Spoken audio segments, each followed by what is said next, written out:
अस्सलाम वालेकुम जी वीरो, की हाल है? ठीक ठाक हो? तो अज तुहानू जनाब विखाने मांडी का माल तो नाल साडे अज विजिट ते आए हैं जनाब फ़खर बलोच फैसलाबाद तो। हाँ जी फ़खर बलोच साहब, कैसी है मंडी फिर? बड़ी ज़बरदस्त है यार। कितनी देर बाद आए हो मंडी? तकरीबन 15 साल बाद में 15 साल बाद आए। जानवर कैसे हैं? बहुत प्यारे जानवर हैं अल्लाह। जबरदस्त रेट? ये इंटरनेशनल मंडियां ने इन्हां दा जेड़ा हक है वो हुकूमत ने इन्हां नूं दे दिता है। हाँ। इन्हां नूं बहुत ज़बरदस्त वीआईपी जगह मिल गई। जिस तरह के वीआईपी डंगर ने उस तरह की जनाब इन्हां नूं पोजीशन मिल गई, लोकेशन मिल गई है ना। ते बड़ी तबीयत खुश हुई है वेख के यार। चीचा जैसे वड्डे वड्डे डंगर उसी मंडी जबरदस्त है, बहुत जबरदस्त। मैं ते मेरे दौर च मज्झां जेहड़ियां को लाख सवा लाख दी विकदी हुंदी आई हुण पता नहीं की रेट है। 10 लाख 12 लाख बिल्कुल इसे तरह। मैं अगे आंदे एंट्री करदे मझ दा रेट पुछया गां दा 7.5 लाख रुपया उन्होंने मंगया। मैं कहा यार जबरदस्त है। ते अगे जो तुसी आंदे उस दौर च किन्ने दी होंदी है? उस दौर च मेरे ख्याल लाख दी गां दी है। बहुत वड्डी गां नूं कहा जांदा भी लाख दी गां। अच्छा जी। ते हुण ते जनाब मैं परेशान हो गया वेख के। अच्छा जी, आओ बाकी मंडी दा ते जेड़ा की ओदा नाम है तुहाडा भी इसे मंडी च सेटअप है ना सारा? साडा सारा खान साहब इसे मंडी च सेटअप हैगा जनाब। इत्थे ही असीं रहने आ। इत्थे ही साडा ये मंडी चीचा वतनी हो गई, गैंबर हो गई, आरफ वाला हो गई ते गग्गू मंडी हो गई। सारे व्यापारी इसे तरह ही बन गए कि सिर्फ चीचा? नहीं, आरफ वाली जेड़ी है अद्धी कंप्लीट हो गई, अद्धी रहिंदी है ते गैंबर वाली जेड़ी ओ उंज दी उंज ही जिवें चीचा वतनी जबरदस्त है यार। असी जेड़ा है हुकूमत नूं मतलब कि बड़ा अच्छा लाइक करते हैं, बहुत अच्छी बात है। आओ तुहानू बाकी भी मंडी की सैर कराइए। आओ जनाब, ए मंडी का एंड वाला बाजार है, यानी कि इत्थों अगे दूसरा बाजार है ते ओ परले पासे जेड़ा है ਉਹ ਜਨਾਬ ਜਦੋਂ ਅਸੀਂ ਆਨੇ ਸੀ ਇੱਕ ਹੀ ਬਾਜ਼ਾਰ ਸੀ। ਉਹ ਕੰਮ ਦੇ ਨਾਲ ਧੱਕੇ ਹੁੰਦੇ ਸੀ ਗੱਡੀਆਂ ਦੇ। ਠੀਕ ਅੱਛਾ, ਹਾਂ। ਤੇ ਬੜੇ ਹੀ ਬੁਰੇ ਹਾਲਾਤ ਸੀ ਯਾਰ। ਇਹਦੇ ਵਿੱਚ ਕਿੱਕਰ ਹੁੰਦਾ, ਇੱਥੇ ਵਿੱਚ ਕਿੱਕਰ ਆਉਣਾ ਤੇ ਨਾ ਕੋਈ ਪਾਣੀ ਲੱਭਣਾ, ਨਾ ਕੋਈ ਨਮਾਜ਼ ਵਾਸਤੇ ਜਗ੍ਹਾ ਲੱਭਣੀ। ਲੇਕਿਨ ਹੁਣ ਤੇ ਅਸੀਂ ਯਾਰ ਚੀਚਾ ਵਤਨੀ ਜਿਹੜੇ ਹੈ ਨਾ ਮਤਲਬ ਜ਼ਿੰਮੇਦਾਰ ਗਵਰਨਮੈਂਟ ਦੇ ਬੰਦੇ ਜ਼ਬਰਦਸਤ ਹੈ। ਉਹਨਾਂ ਨੂੰ ਸਲੂਟ ਕਰਦੇ ਆ ਕਿ ਯਾਰ ਉਹਨਾਂ ਨੇ ਇੰਨੀ ਇੱਜ਼ਤ ਦਿੱਤੀ ਇਹਨਾਂ ਲੋਕਾਂ ਨੂੰ। ਪਰਦੇਸੀ ਬੰਦੇ ਆ ਸਕਦੇ ਇੱਥੇ, ਕੋਈ मेरे ख्याल वारदात भी नहीं होना हो सकती। बड़ी सिक्योरिटी अच्छी है, तू डंगर बाहर नहीं जा सकते। पहले व्यापारी ते बेचारे देखते सी कि ਅਸੀਂ ਜਾਣਾ ਕਿੱਧਰ ਹੈ। ਉਹਨਾਂ ਕੋਲ ਪੈਸੇ ਜਿਹੜੇ मतलब सेफ्टी कोई नहीं सी। हाँ जी। ਤੇ ਜ਼ਬਰਦਸਤ ਹੈ ਯਾਰ। ਇਹ ਬਹੁਤ ਅੱਛਾ ਮਾਹੌਲ ਬਣ ਗਿਆ ਯਾਰ ਚੀਚਾ ਵਤਨੀ ਮੰਡੀ ਦਾ। ਹੁਣ ਅੱਗੇ ਨਾਲ ਵੀ ਬਿਹਤਰ ਆਉਣ ਲੱਗ ਗਏ ਨੇ। ਆਹੋ, ਸਾਡੇ ਵਕਤ 'ਚ ਵੀ ਡੰਗਰ ਅੱਛੇ ਤੋਂ ਅੱਛੇ ਆਂਦੇ ਸੀ, ਠੀਕ ਆ, ਲੇਕਿਨ ਮੁੱਲ ਇੰਨਾ ਨਹੀਂ ਸੀ ਯਾਰ। ਮੁੱਲ ਬਹੁਤ ਹੈ ਯਾਰ ਜ਼ਬਰਦਸਤ। ਮੈਂ ਤੇ ਦੇਖ ਕੇ ਪਰੇਸ਼ਾਨ ਹੋ ਗਿਆ। ਹੁਣ ਤਾਂ ਬਹੁਤ ਮਹਿੰਗਾ ਮਹਿੰਗਾ ਡੰਗਰ ਹੈ। ਮੈਂ ਤਾਂ ਵੀ ਹੁਣ 5-4 ਲੱਖ ਤੇ ਮੇਰੇ ਖਿਆਲ ਆਮ ਜੀ ਗਾਂ ਮੱਝ ਦਾ ਰੇਟ। ਆਮ ਬਿਲਕੁਲ ਚੰਗੀ ਮੱਝ 10-12 ਲੱਖ ਦੀ ਚੰਗੀ ਗੱਲ ਹੈ ਯਾਰ। ਮੇਰਾ ਇੱਕ ਦੋਸਤ ਅਗਲੇ ਦਿਨ ਮੁੱਲ ਕਰ ਰਿਹਾ ਸੀ ਫੋਨ ਤੇ 14.5 ਲੱਖ ਰੁਪਏ ਕੱਚੇ ਖੂਬ ਮੱਝ ਦਾ। ਅੱਛਾ। ਉਹ ਮੈਂ ਕਿਹਾ ਯਾਰ ਇੰਨਾ ਰੇਟ ਹੈ ਮੱਝ ਦਾ ਯਾਰ। ਉਹ ਕਹਿੰਦਾ ਭਾਈ ਤੁਸੀਂ ਹੁਣ ਜਾ ਕੇ ਤੇ ਵੇਖੋ। ਮੈਂ ਕਿਹਾ ਯਾਰ ਅਸੀਂ ਤੇ ਇਹ ਵੇਖਿਆ ਸੀ 1.5-2 ਲੱਖ ਰੁਪਇਆ ਮੁੱਲ। ਅੱਛਾ। ਲੇਕਿਨ ਉਹ ਮਤਲਬ ਕਿ ਉਹਦੀ ਗੱਲ ਤੋਂ ਪਤਾ ਲੱਗਾ ਕਿ ਵਾਕਈ ਮੁੱਲ ਬਹੁਤ ਹੋ ਗਏ ਨੇ ਡੰਗਰਾਂ ਦੇ। ਸਹੀ। ਤੇ ਇਹ ਹੁਣ ਡੰਗਰਾਂ ਨੂੰ ਵਾਲਿਆਂ ਨੂੰ ਪਤਾ ਹੋਵੇ ਕਿ ਉਹਨਾਂ ਨੂੰ ਬਚਤ ਕੀ ਹੈ ਤੇ ਕੀ ਨਹੀਂ। ਬਾਕੀ ਦੇਖਦੇ ਹਾਂ ਹੋਰ ਵੀ ਮੰਡੀ। ਇਹ ਮੰਡੀਆਂ ਦੇ ਵਿੱਚ ਉਹਨਾਂ ਕੱਚੀ ਜਗ੍ਹਾ ਵੀ ਰੱਖੀ, ਬਾਕੀ ਸਾਰੇ ਸ਼ੈਡ ਜਿਹੜੇ ਨਾ ਪੱਕੇ ਨੇ। ਇਹ ਵਾਲੀ ਜਿਹੜੀ ਜਗ੍ਹਾ ਹੈਗੀ ਵਿੱਚ ਕੱਚੀ ਜਗ੍ਹਾ ਰੱਖੀ ਹੋਈ ਹੈਗੀ ਵੀ ਕਈ ਡੰਗਰ ਜਿਹੜੇ ਹੁੰਦੇ ਨੇ ਉਹ ਪੱਕੀ ਜਗ੍ਹਾ ਤੇ ਨਹੀਂ ਵੀ ਰਹਿੰਦੇ ਤੇ ਉਹਦੀ ਵਜ੍ਹਾ ਤੋਂ ਜਿਹੜਾ ਨਾ ਇਹ ਦੁਕਾਨਾਂ ਹੈਗੀਆਂ ਨੇ ਮੰਡੀ ਦੇ ਵਿੱਚ। ਪਹਿਲੇ ਤਾਂ ਇਹ ਦੁਕਾਨਾਂ ਬਣ ਗਈਆਂ ਨੇ, ਤੁਹਾਨੂੰ ਦੁਕਾਨਾਂ ਹੀ ਵਿਖਾਈ ਜਿਹੜੀਆਂ ਖਾਲ ਚੋਕਰ ਵਾਲੀਆਂ। ਵੈਸੇ ਤਾਂ ਤੰਬੂ ਲੱਗੇ ਹੁੰਦੇ ਨੇ ਤੇ ਮੰਡੀਆਂ 'ਚ ਪੱਕੀਆਂ ਦੁਕਾਨਾਂ ਬਣੀਆਂ ਨੇ। ਇਹ ਖਾਲ ਚੋਕਰ ਵਾਲੀ ਦੁਕਾਨ ਹੈਗੀ ਹੈ। ਇਹ ਦੁਕਾਨ ਦਾ ਨੰਬਰ ਹੈ ਸ਼ਾਪ ਨੰਬਰ 8। ਅੱਛਾ, ਕਿਹੜੀ ਕਿਹੜੀ ਸ਼ਾ ਰੱਖੀ ਹੋਈ ਨੇ? ਅਸੀਂ ਖਾਲ ਰੱਖੀ ਹੋਈ ਹੈ ਜੀ। ਅੱਛਾ। ਚੋਕਰ ਰੱਖਿਆ ਹੋਇਆ ਜੀ, ਦਰਿਆ ਕਣਕ ਦਾ ਰੱਖਿਆ ਹੋਇਆ, ਵੰਡਾ ਅੱਛਾ। ਨਿਹਮਤ ਵਾਲਿਆਂ ਦਾ ਰੱਖਿਆ ਹੋਇਆ ਹੈ, ਪਾਣੀ ਨਾਲ ਵੰਡਾ ਰੱਖਿਆ ਹੋਇਆ ਜੀ 90 ਦੀ। ਤੇ ਮਿਸਾਲੇ ਵੀ ਸਾਰੇ। ਨਿਹਮਤ ਵਾਲੇ ਵੰਡੇ ਦਾ ਕੀ ਰੇਟ ਹੈ ਬੋਰੀ ਦਾ? ਵੰਡੇ ਦਾ ਜੋੜਾ 3500 ਰੁਪਇਆ ਵੰਡੇ ਦੀ ਬੋਰੀ ਦਾ ਹੈ। 3500 ਰੁਪਏ ਪਾਈਆ ਜੋੜ ਦਈਓ। ਵਜ਼ਨ ਵਜ਼ਨ 40 ਕਿਲੋ ਉਸੇ ਗਾਰੰਟੀ ਵਜ਼ਨ ਵਜ਼ਨ ਪੂਰਾ ਉਸੇ ਸਹੀ ਨਿਹਮਤ ਵਾਲੀ ਵਾਲੇ ਨਿਹਮਤ ਵਾਲੀ ਦੀ 4200 ਦਾ ਬੋਰੀ ਹੈ ਜੀ। ਅੱਛਾ, ਹਾਂਜੀ ਸਹੀ।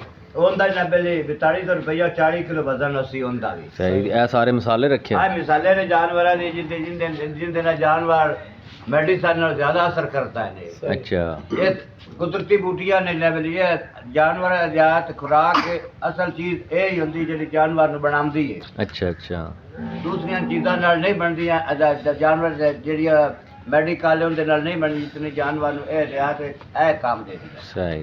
चलाओ बाकी दुकानों का विजिट करिए। केड़ी केड़ी दुकान है? ਮਿਹਰਬਾਨੀ।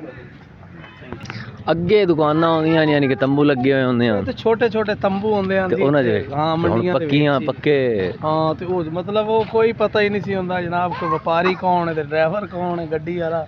ਹੁਣ ਦਾ ਹਰ ਤੇ ਸ਼ਾਇਦ ਮਾਸ਼ਾਅੱਲਾ ਯਾਰ ਬੜਾ ਅੱਛਾ ਡਿਸਪਲਿਨ ਬਣ ਗਿਆ ਚੀਚਾ ਵਤਨੀ ਮੰਡੀ ਦਾ। ਅੱਛਾ ਤੇ ਅਸੀਂ ਅਗਲੇ ਦਿਨ ਸ਼ੇਖੂਪੁਰੇ ਮੰਡੀ ਵੀ ਗਏ ਆ, ਉਹਦਾ ਵੀ ਬੜਾ ਅੱਛਾ ਕੰਮ ਹੋਇਆ, ਲੇਕਿਨ ਚੀਚਾ ਵਤਨੀ ਜਿਹੜਾ ਨਾ ਜੀ ਉਹਨੇ ਬਹੁਤ ਅੱਛਾ ਜਿਹੜਾ ਕੰਮ ਕਰ ਲਿਆ। ਆਪਣੀ ਮੰਡੀ ਆਪਣੇ ਆਉਣ ਵਾਲੇ ਲੋਕਾਂ ਦਾ ਮੁਕੰਮਲ ਤਹਫਜ਼ ਹੈ ਚੀਚਾ ਵਤਨੀ ਮੰਡੀ ਦੇ ਵਿੱਚ। ਇੱਥੇ ਹੁਣ ਬੇਝਿਜਕ ਵਪਾਰੀ ਆ ਸਕਦੇ ਨੇ ਜਿੱਥੋਂ ਮਰਜ਼ੀ ਆਉਣ। ਇੱਥੇ ਮੰਡੀ ਮੁੱਕ ਜਾਂਦੀ ਹੈ, ਯਾਨੀ ਕਿ ਇਸ ਪਾਸੋਂ ਆ ਕੇ ਤੇ ਆ ਟੈਂਕੀ ਦੇ ਕੋਲ ਉਦੋਂ ਬੰਦਾ ਉਸ ਪਾਸੋਂ ਵੜਦਾ ਹੈਗਾ ਤੇ ਇਸ ਪਾਸੇ ਆ ਕੇ ਮੰਡੀ ਮੁੱਕ ਜਾਂਦੀ। ਹੁਣ ਚਾਹ ਵੀ ਪੀਵੀਏ ਤੇ ਚਾਹ ਦਾ ਵਲੌਗ ਵਿੱਚ ਬਣਾਈਏ। ਚਾਹ ਸਾਨੂੰ ਪਿਲਾਓ ਭਾਈ, ਅਸੀਂ ਤੁਹਾਡੇ ਕੋਲ ਚਾਹ ਪੀਣ ਆਏ ਹਾਂ। ਆਏ ਅੱਛਾ ਜੀ। ਇਹ ਜਨਾਬ ਚਾਹ ਮੰਡੀ ਦੀ ਬੜੀ ਸਵਾਦੀ ਪਕਾਉਂਦੇ ਨੇ ਜਨਾਬ। ਅਸਦ ਦੇ ਕੋਲੋਂ ਆਏ ਅਸੀਂ ਅੱਜ ਚਾਹ ਪੀਣ ਦੀ। ਚਾਹ ਬਹੁਤ ਮਸ਼ਹੂਰ ਹੈ ਮੰਡੀ 'ਚ, ਚਾਹ ਬਣਾਉਂਦਾ ਤੇ ਚਾਹ ਜਿਹੜੀ ਹੈ ਨਾ ਇਹ ਵਪਾਰੀ ਜਿੰਨੇ ਵੀ ਆਉਂਦੇ ਨੇ ਨਾ ਉਹ ਸਾਰੇ ਇਹਦੇ ਕੋਲ ਆ ਕੇ ਚਾਹ ਪੀਂਦੇ। ਇਹਦੀ ਚਾਹ ਦਾ ਮਿਆਰ ਬਹੁਤ ਹੈ। ਹਾਂਜੀ ਚਾਚਾ ਜੀ। ਹਾਂਜੀ ਇਸ ਦਾ ਵਲੌਗ ਵੇਖਦੇ ਜੀ ਬਲਾਲ ਖਾਨ ਦਾ ਚੀਚਾ ਵਤਨੀ ਮੰਡੀ ਦਾ ਫੈਸਲਾਬਾਦ ਅਸੀਂ ਆਏ ਹਾਂ ਜੀ। ਸਿਰਫ ਵਲੌਗ ਅਸੀਂ ਮੰਡੀ ਵੇਖੀ ਸੀ, ਅਸੀਂ ਕਿਹਾ ਸ਼ਾਇਦ ਪਤਾ ਨਹੀਂ ਯਾਰ ਕੋਈ ਹੋਰ ਜਗ੍ਹਾ, ਲੇਕਿਨ ਚੀਚਾ ਵਤਨੀ ਮੰਡੀ ਮੈਂ ਮੌਜੂਦ ਹਾਂ ਇਸ ਟਾਈਮ। ਅੱਛਾ ਅਸੀਂ ਬਲਾਲ ਖਾਨ ਦਾ ਵਲੌਗ ਵੇਖੀ ਦਾ ਚੀਚਾ ਵਤਨੀ ਮੰਡੀ 'ਚ ਬਣਾਉਂਦਾ ਸੀ। ਅਸੀਂ ਇਹ ਵੇਖ ਕੇ ਤੇ ਅਸੀਂ ਜਨਾਬ ਉੱਥੋਂ ਫੈਸਲਾਬਾਦ ਤੋਂ ਸਪੈਸ਼ਲ ਇਸ ਮੰਡੀ 'ਚ ਅੱਜ ਮੌਜੂਦ ਹਾਂ। ਵਾਕਈ ਜੋ ਵੇਖੀ ਦਾ ਮੰਡੀ ਦੀ ਪੋਜੀਸ਼ਨ, ਜੋ ਮੰਡੀ ਦਾ ਸਿਸਟਮ ਉਹ ਜ਼ਬਰਦਸਤ ਹੈ। ਵਾਕਈ ਮੰਡੀ ਬਹੁਤ ਜ਼ਬਰਦਸਤ ਹੋ ਗਈ। ਅੱਜ ਤੋਂ 15 ਸਾਲ ਪਹਿਲੇ ਜੋ ਮੰਡੀ ਸੀ ਉਹ ਨਹੀਂ, ਉਹ ਬੰਦਾ ਕੋਈ ਪਛਾਣ ਵੀ ਨਹੀਂ ਸਕਦਾ। ਅਸੀਂ ਜੀ ਫੈਸਲਾਬਾਦ ਤੋਂ ਸਪੈਸ਼ਲ ਬਿਲਾਲ ਦਾ ਵਲੌਗ ਦੇਖ ਕੇ ਇਸ ਮੰਡੀ 'ਚ ਆਏ ਹਾਂ। ਇਹ ਜੀ ਫਖਰ ਬਲੋਚ, ਇਹਨਾਂ ਦੀ ਬੜੀ ਨਵਾਜ਼ਸ਼ ਜਨਾਬ ਹੈ। ਸਾਡਾ ਵਲੌਗ ਵੇਖ ਕੇ ਇਹਨਾਂ ਕਿ ਅਸੀਂ ਤੁਹਾਡੇ ਨਾਲ ਆ ਕੇ ਵਲੌਗ ਬਣਾਉਣਾ। ਇਹ ਫੈਸਲਾਬਾਦ ਤੋਂ ਆਏ ਨੇ ਜਨਾਬ ਤੇ ਇਹਨਾਂ ਨੂੰ ਹੁਣ ਅਸੀਂ ਮੰਡੀ ਚਾਹ ਪਿਲਾਉਣ ਲੱਗੇ ਹਾਂ ਜਨਾਬ। ਮੰਡੀ ਦੀ ਮਸ਼ਹੂਰ ਚਾਹ ਜਿਹੜੀ ਹੁੰਦੀ, ਅੱਜ ਤੁਸੀਂ ਚਾਹ ਪੀਓਗੇ ਤੁਸੀਂ ਯਾਦ ਕਰੋਗੇ। ਹੋਰ ਕਿੰਨੇ ਵਜੇ ਚੱਲੇ ਅੱਜ ਤੁਸੀਂ ਉੱਥੋਂ ਫੈਸਲਾਬਾਦ ਤੋਂ? ਮੈਂ ਤਕਰੀਬਨ ਜੀ ਸਵੇਰ ਉੱਥੋਂ 10:30 ਵਜੇ ਨਿਕਲਿਆ, ਡੈਵੋ ਤੇ ਬੈਠਾ ਮੈਂ। ਅੱਛਾ ਤਕਰੀਬਨ ਉਹਨੇ 2 ਘੰਟੇ ਚੀਚਾ ਵਤਨੀ ਅੱਡੇ ਤੇ ਉਤਾਰ ਸਹੀ। ਚੀਚਾ ਵਤਨੀ ਉਹ ਬੈਠਾ ਰਕਸ਼ੇ 'ਚ, ਉਹਦੇ 'ਚ ਵੀ ਥੋੜਾ ਮੇਰੇ ਨਾਲ ਪ੍ਰੈਂਕ ਹੋਇਆ ਸੀ। ਕੀ ਹੋਇਆ? ਉਹਦਾ ਮੈਂ ਤੁਹਾਨੂੰ ਕੀ ਦੱਸਾਂ। ਮੈਂ ਰਕਸ਼ੇ ਵਾਲਾ ਨੇ ਕਿਹਾ ਜੀ ਮੰਡੀ ਜਾਣਾ, ਉਹਨੇ ਕਿਹਾ ਜੀ ਬਹਿ ਜਾਓ। ਉਹ ਮੈਨੂੰ ਸਬਜ਼ ਮੰਡੀ ਲੈ ਗਿਆ। ਫਿਰ 150-200 ਰੁਪਇਆ ਉਹਨੇ ਮੇਰੇ ਕੋਲ ਲਿਆ। ਉਹਨੇ ਕਿਹਾ ਭਾਈ ਤੁਸੀਂ ਮੰਡੀ ਦਾ ਆਖਿਆ ਸੀ। ਉੱਥੋਂ ਮੈਂ ਕਿਹਾ ਯਾਰ ਲੈ ਜਾ ਮੰਡੀ। ਉੱਥੋਂ ਉਹਨੇ ਮੈਨੂੰ ਬਾਇਆ ਲੱਕੜ ਮੰਡੀ ਲੈ ਆਇਆ। ਉਹ ਫਿਰ ਉਹਨੇ 150 ਮੇਰੇ ਕੋਲ ਲੈ ਲਏ। ਉਹ ਮੈਂ ਕਿਹਾ ਯਾਰ ਮੈਂ ਮਾਲ ਮੰਡੀ ਜਾਣਾ ਹੈ। ਅੱਛਾ ਉਸ ਕੇ ਬੈਠ ਉਹ ਮਾਲ ਮੰਡੀ ਦਾ ਉਹ ਮੈਨੂੰ ਲੈ ਗਿਆ ਗੱਲਾਂ ਮੰਡੀ। ਉਸ ਆਖਿਆ ਸਾਡੀ ਤੇ ਆਈ ਮਾਲ ਮੰਡੀ। ਉਹ ਮੈਂ ਕਿਹਾ ਯਾਰ ਵੱਜਾ ਵਾਲੀ ਜਿਹੜੀ ਮਾਲ ਮੰਡੀ ਉਹਦੇ ਜਾਣਾ। ਉਹ ਫਿਰ ਮੈਂ ਇੱਥੇ ਲੈ ਕੇ ਆਇਆ। 150 ਮੇਰੀ ਉਹਦੀ ਗੱਲ ਹੋਈ ਸੀ, ਜਦ ਕਿ 1200 ਰੁਪਇਆ ਉਹਨੇ ਮੇਰਾ ਬਿੱਲ ਬਣਾ ਦਿੱਤਾ ਰਕਸ਼ੇ ਵਾਲੇ ਤੇ ਮੈਂ ਤਾਂ ਫਿਰ ਦੇ ਦਿੱਤਾ। ਮੈਂ ਕਿਹਾ ਯਾਰ ਹੁਣ ਮੈਂ ਕੀ ਕਹਿ ਸਕਦਾ। ਸਹੀ ਹੋਗਾ ਮੰਡੀ ਰਕਸ਼ੇ ਵਾਲੇ ਦੀ ਚਲਾਕੀ ਤਾਂ ਸਾਫ ਪਈ। ਰਕਸ਼ੇ ਵਾਲਾ ਹੀ ਤੁਹਾਡੇ ਚੰਗਾ ਪ੍ਰੈਂਕ ਕੀਤਾ ਫਿਰ? ਬੜਾ ਪ੍ਰੈਂਕ ਕੀਤਾ ਜੀ। ਅੱਛਾ ਅਸੀਂ ਬਲਾਲ ਖਾਨ ਦਾ ਵਲੌਗ ਵੇਖੀ ਦਾ ਚੀਚਾ ਵਤਨੀ ਮੰਡੀ 'ਚ ਬਣਾਉਂਦਾ ਸੀ। ਅਸੀਂ ਇਹ ਵੇਖ ਕੇ ਤੇ ਅਸੀਂ ਜਨਾਬ ਉੱਥੋਂ ਫੈਸਲਾਬਾਦ ਤੋਂ ਸਪੈਸ਼ਲ ਇਸ ਮੰਡੀ 'ਚ ਅੱਜ ਮੌਜੂਦ ਹਾਂ। ਵਾਕਈ ਜੋ ਵੇਖੀ ਦਾ ਮੰਡੀ ਦੀ ਪੋਜੀਸ਼ਨ, ਜੋ ਮੰਡੀ ਦਾ ਸਿਸਟਮ ਉਹ ਜ਼ਬਰਦਸਤ ਹੈ। ਵਾਕਈ ਮੰਡੀ ਬਹੁਤ ਜ਼ਬਰਦਸਤ ਹੋ ਗਈ। ਅੱਜ ਤੋਂ 15 ਸਾਲ ਪਹਿਲੇ ਜੋ ਮੰਡੀ ਸੀ ਉਹ ਨਹੀਂ, ਉਹ ਬੰਦਾ ਕੋਈ ਪਛਾਣ ਵੀ ਨਹੀਂ ਸਕਦਾ। ਅਸੀਂ ਜੀ ਫੈਸਲਾਬਾਦ ਤੋਂ ਸਪੈਸ਼ਲ ਬਿਲਾਲ ਦਾ ਵਲੌਗ ਦੇਖ ਕੇ ਇਸ ਮੰਡੀ 'ਚ ਆਏ ਹਾਂ। ਇਹ ਜੀ ਫਖਰ ਬਲੋਚ, ਇਹਨਾਂ ਦੀ ਬੜੀ ਨਵਾਜ਼ਸ਼ ਜਨਾਬ ਹੈ। ਸਾਡਾ ਵਲੌਗ ਵੇਖ ਕੇ ਇਹਨਾਂ ਕਿ ਅਸੀਂ ਤੁਹਾਡੇ ਨਾਲ ਆ ਕੇ ਵਲੌਗ ਬਣਾਉਣਾ। ਇਹ ਫੈਸਲਾਬਾਦ ਤੋਂ ਆਏ ਨੇ ਜਨਾਬ ਤੇ ਇਹਨਾਂ ਨੂੰ ਹੁਣ ਅਸੀਂ ਮੰਡੀ ਚਾਹ ਪਿਲਾਉਣ ਲੱਗੇ ਹਾਂ ਜਨਾਬ। ਮੰਡੀ ਦੀ ਮਸ਼ਹੂਰ ਚਾਹ ਜਿਹੜੀ ਹੁੰਦੀ, ਅੱਜ ਤੁਸੀਂ ਚਾਹ ਪੀਓਗੇ ਤੁਸੀਂ ਯਾਦ ਕਰੋਗੇ। ਹੋਰ ਕਿੰਨੇ ਵਜੇ ਚੱਲੇ ਅੱਜ ਤੁਸੀਂ ਉੱਥੋਂ ਫੈਸਲਾਬਾਦ ਤੋਂ? ਮੈਂ ਤਕਰੀਬਨ ਜੀ ਸਵੇਰ ਉੱਥੋਂ 10:30 ਵਜੇ ਨਿਕਲਿਆ, ਡੈਵੋ ਤੇ ਬੈਠਾ ਮੈਂ। ਅੱਛਾ ਤਕਰੀਬਨ ਉਹਨੇ 2 ਘੰਟੇ ਚੀਚਾ ਵਤਨੀ ਅੱਡੇ ਤੇ ਉਤਾਰ ਸਹੀ। ਚੀਚਾ ਵਤਨੀ ਉਹ ਬੈਠਾ ਰਕਸ਼ੇ 'ਚ, ਉਹਦੇ 'ਚ ਵੀ ਥੋੜਾ ਮੇਰੇ ਨਾਲ ਪ੍ਰੈਂਕ ਹੋਇਆ ਸੀ। ਕੀ ਹੋਇਆ? ਉਹਦਾ ਮੈਂ ਤੁਹਾਨੂੰ ਕੀ ਦੱਸਾਂ। ਮੈਂ ਰਕਸ਼ੇ ਵਾਲਾ ਨੇ ਕਿਹਾ ਜੀ ਮੰਡੀ ਜਾਣਾ। ਉਹਨੇ ਕਿਹਾ ਜੀ ਬਹਿ ਜਾਓ। ਉਹ ਮੈਨੂੰ ਸਬਜ਼ ਮੰਡੀ ਲੈ ਗਿਆ। ਫਿਰ 150-200 ਰੁਪਇਆ ਉਹਨੇ ਮੇਰੇ ਕੋਲ ਲਿਆ। ਉਹਨੇ ਕਿਹਾ ਭਾਈ ਤੁਸੀਂ ਮੰਡੀ ਦਾ ਆਖਿਆ ਸੀ। ਉੱਥੋਂ ਮੈਂ ਕਿਹਾ ਯਾਰ ਲੈ ਜਾ ਮੰਡੀ। ਉੱਥੋਂ ਉਹਨੇ ਮੈਨੂੰ ਬਾਇਆ ਲੱਕੜ ਮੰਡੀ ਲੈ ਆਇਆ। ਉਹ ਫਿਰ ਉਹਨੇ 150 ਮੇਰੇ ਕੋਲ ਲੈ ਲਏ। ਉਹ ਮੈਂ ਕਿਹਾ ਯਾਰ ਮੈਂ ਮਾਲ ਮੰਡੀ ਜਾਣਾ ਹੈ। ਅੱਛਾ ਉਸ ਕੇ ਬੈਠ ਉਹ ਮਾਲ ਮੰਡੀ ਦਾ ਉਹ ਮੈਨੂੰ ਲੈ ਗਿਆ ਗੱਲਾਂ ਮੰਡੀ। ਉਸ ਆਖਿਆ ਸਾਡੀ ਤੇ ਆਈ ਮਾਲ ਮੰਡੀ। ਉਹ ਮੈਂ ਕਿਹਾ ਯਾਰ ਵੱਜਾ ਵਾਲੀ ਜਿਹੜੀ ਮਾਲ ਮੰਡੀ ਉਹਦੇ ਜਾਣਾ। ਉਹ ਫਿਰ ਮੈਂ ਇੱਥੇ ਲੈ ਕੇ ਆਇਆ। 150 ਮੇਰੀ ਉਹਦੀ ਗੱਲ ਹੋਈ ਸੀ, ਜਦ ਕਿ 1200 ਰੁਪਇਆ ਉਹਨੇ ਮੇਰਾ ਬਿੱਲ ਬਣਾ ਦਿੱਤਾ ਰਕਸ਼ੇ ਵਾਲੇ ਤੇ ਮੈਂ ਤਾਂ ਫਿਰ ਦੇ ਦਿੱਤਾ। ਮੈਂ ਕਿਹਾ ਯਾਰ ਹੁਣ ਮੈਂ ਕੀ ਕਹਿ ਸਕਦਾ। ਸਹੀ ਹੋਗਾ ਮੰਡੀ ਰਕਸ਼ੇ ਵਾਲੇ ਦੀ ਚਲਾਕੀ ਤਾਂ ਸਾਫ ਪਈ। ਰਕਸ਼ੇ ਵਾਲਾ ਹੀ ਤੁਹਾਡੇ ਚੰਗਾ ਪ੍ਰੈਂਕ ਕੀਤਾ ਫਿਰ? ਬੜਾ ਪ੍ਰੈਂਕ ਕੀਤਾ ਜੀ। हाँ भी चाचा, कैसी फिर मंडी? मंडी की चाय पीती बहुत मज़ा आया। अच्छा जी। हमारी चाय नहीं लभदी किधर, समझो फैसलाबाद चाय ही पीना है थोड़ी मंडी। अच्छा जी। खोए वर्गी चाय यार। अच्छा जी।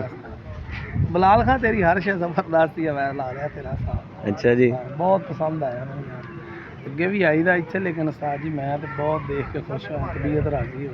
ਅੱਛਾ, ਨਹੀਂ ਸਾਡੀ ਵੀਡੀਓ ਕੋਈ ਗੱਲ ਝੂਠ ਤਾਂ ਨਹੀਂ ਨਿਕਲੀ? ਨਹੀਂ ਨਹੀਂ ਕੋਈ ਨਹੀਂ, ਮੈਂ ਤੁਹਾਡੀ ਉਂਝ ਹੀ ਮੱਝਾਂ ਹੈਨ ਕਿ ਨਹੀਂ? ਬਾਦੋਂ ਆਇਆ, ਮੈਂ ਕਹਿੰਦਾ ਜੀ ਕਿਆ ਬਾਤ। ਇੱਕ ਕੈਮਰੇ ਸ਼ਾਇ ਵੇਖਣੀ ਤੇ ਇੱਕ ਲਾਈਵ ਵੇਖਣੀ। Live ਮੈਂ ਤੁਹਾਡੇ ਕੈਮਰੇ 'ਚ ਦੇਖੀ ਤੇ ਮੈਂ ਲਾਈਵ ਆਇਆ ਇੱਥੇ ਚੀਚਾ ਵਤਨੀ, ਬਹੁਤ ਜ਼ਬਰਦਸਤ ਹੈ ਜੀ, ਕਿਆ ਬਾਤ। ਐਨ ਮੱਝਾਂ 12 ਲੱਖਾਂ ਵਾਲੀਆਂ ਕਿ ਨਹੀਂ? ਬਿਲਕੁਲ ਹੈ ਨੇ 12 ਲੱਖ ਦੇ ਵਿੱਚ ਕੋਈ ਸ਼ੱਕ ਨਹੀਂ ਹੈ।